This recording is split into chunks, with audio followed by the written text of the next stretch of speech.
Good at snowballing leads as Doran onto his Aatrox here. That is his attempted answer into the Rek'Sai. We've seen it before, and we're not super fans of the Aatrox in the early stages of the game. As now Peanut has been found by Owner. Does do a fair bit of work, but you can see Peanut looking for a little bit of a turnaround. When Becomes Lightning does come in, as Zeka will have the inside track here on this particular battle. Blast Cone comes on over, there's the flash forward, and Owner locks down first blood. Immediately it is answered, and somehow it's in fact there before he can react, but Owner's never going to mess that up. Yep. And he ends up getting first blood, so really nicely played by him, all things considered.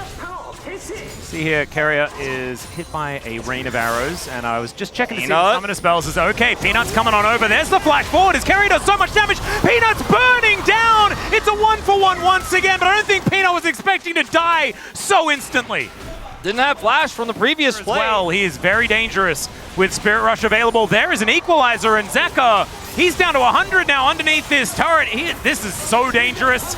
As now Carrier looks to come in, he is definitely, never mind, the Fate's Call comes on down, Viper is burning, and Carrier is able to lock that one down. Zeka was free food there under the turret, and that's going to be lapped up by help out with these Ren stacks, as Owner should be able to deal with this. Is now Peanut going to get dove on, has to flash, get out of the way of the Rumble as soon as that first harpoon lands, especially with the fact that he has his Sork boots now completed. Faster, maybe they make something of it as Viper. Yep, he's going to have to walk down the red carpet. There's a flash in, as once again they've got Fate's Call, and so he can freely do this. The hook is going to go wide as Owner is once again back, and the leap strike will lock down the kill.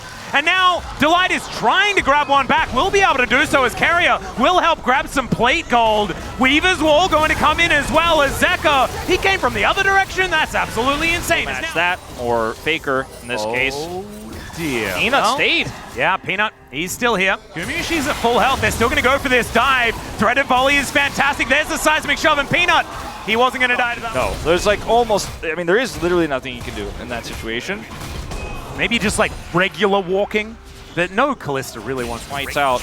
As when we peel up to here, I'm always like, is somebody hiding in the brush? We have all vision on. Speaking of hiding, Charm is going to connect onto Peanut here, but the Weaver's Wall is going to come on down. Faker does get out of the way of the rocks, but he's just going to get taken out. The flash was already used, and he's just going to die, and now we're taxiing over to Gumayushi, who's also taking massive damage. Peanut locks that one down. It's a double as the bottom lane evaporates, and Owner is trying to get something back, does take down the Varus, but the threaded volleys are chasing the Jax through. Still the empowered one not going to connect as Peanut flashing in. Okay, I'm not sure about that one, but the threaded volley will save him. And Viper just tearing apart this bottom lane. But then Peanut, and this is weird. But thankfully Zeka was there. Was almost a leap strike in power, and it was just doomed as okay, hook gonna connect.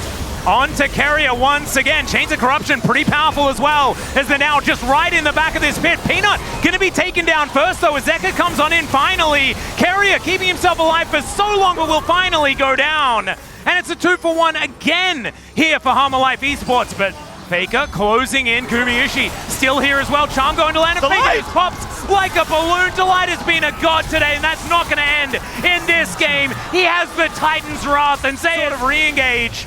Speaking of re-engage, Shelly is still getting annoyed at Peanut, and is once again going to reset. All the action here, we knew it was going to be a better Drake than Chemtech, but... All right, Carrier, looking a bit scary, but not too much else going to be found in the outer turret in mid lane. Will just really flashy way to start off and guarantee they get this prio. No kills go over, but it's very successful. T1, there is no way they are going to be able to take this turret. They put only a small dent in it. The cross map, you could say, for the Dragon, especially the Rumble support who has to try to clear vision against Hanwha Life is never what you want to see. Gold is going to go to the Nether, or to the Void, I guess. And inner turret is secured on this bottom side. That gold lead ballooning for Hanwha Life, now over 3,000. And Hanwha are just moving into their jungle. Okay, there's a seismic shove onto this Rek'Sai. Does try to get on top of Viper, but he's just not low enough. No execution available. Immediate teleport from Doran gets him towards his top side so that there is no cross-map play to be had. And man, Hanwha Esports came to play today. And you can just feel the desperation out of T1. Another one as the Q connecting. Carrier just going to get wiped out by Zeka on his Talia. That's starting to find the mark as the Weaver's Wall left a little to be desired. Is Equalizer going to come down to protect the teleport? Still, Delight just straight up does not care about that one. Peanut also getting taken down relatively low, but that double knockup was too good! And now Faker is having to get out of there. It's not going to work out. Still, it's a fair bit of damage, but it is not enough. They are too strong. Still, into the backline goes Zeus. Zeka able to find a lot of damage onto the Rek'Sai, and he shouldn't be able to get out. Still, those couple of kills onto the bottom lane could be important to try and keep T1 in there. Still, it's going to be the ace. It has pretty much been and gone on this composition as far as needing to get advantages. Now still with this minion wave bearing down on the top inner turret, it is likely they're just going to be able to take this one. Equalizer does come on through, doesn't do a lot of damage to these minions as they're baroned up.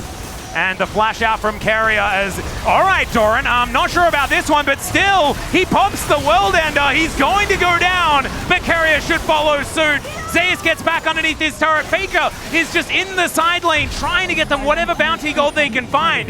And it's working, because the Baron power play has gone down. Yeah, he is actually staying here as well. Zeka's going to come over to deal with him. Lethality Aatrox is no joke. They might also be able to find themselves a dragon. Yeah, they might be able to. Now, okay, there's an interruption onto Zeus. They're buying time to secure the dragon, which they are going to be able to do. Yeah, at the cost of their inhibitor turret here, as Zeka is also pushing mid. One dragon here, if it was Infernal Soul, you'd feel pretty good about this. It's just really going to feel like bounty gold, and the threat of an Infernal Soul fight, Hanwha Life aren't really concerned about here in trade for inhibitor turrets. And a kill onto Zeus, as they're actually just going to get the whole inhibitor. T1 trying to set up the flank. Yeah, Zeka in trouble. He's going to get charmed up. It's a lot of damage out from Faker as the flash has to be employed. Still, Hanwha Life Esports are continuing to push. This Nexus turret taken down to 50% health, and Weaver's Wall will get Zeka on over. So 5 members of Hanwha Life Esports now in position, but they do want to back away. Ryushi does get his shield broken. Qs are hitting their mark here from Viper, and they'll get themselves a Nexus turret and an inhibitor turret, and the inhib on the auto from Viper is so scary. Still, Equalizer does come down. Chains of Corruption go wide. But still, how did T1 approach?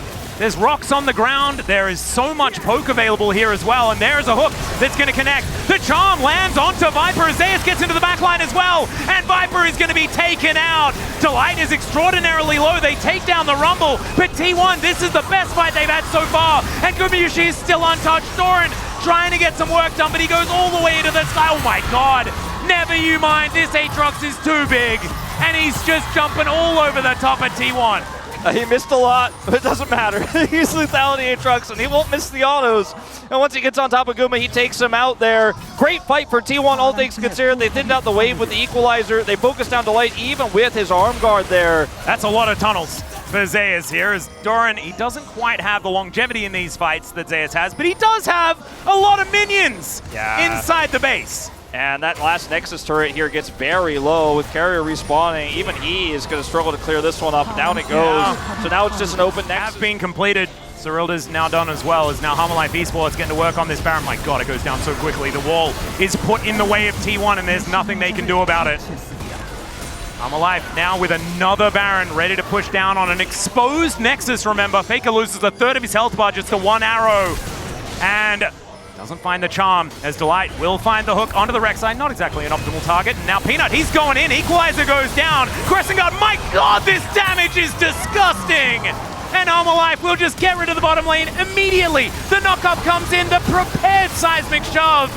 And yeah, that Void Rush not going to be enough to save the Rek'Sai this time. And Hanwha Life, a 3-0 over T1 in round 2 of playoffs. T1 will now have to face off against D+ Kia in the lower bracket. A very, very decisive and one-sided series here.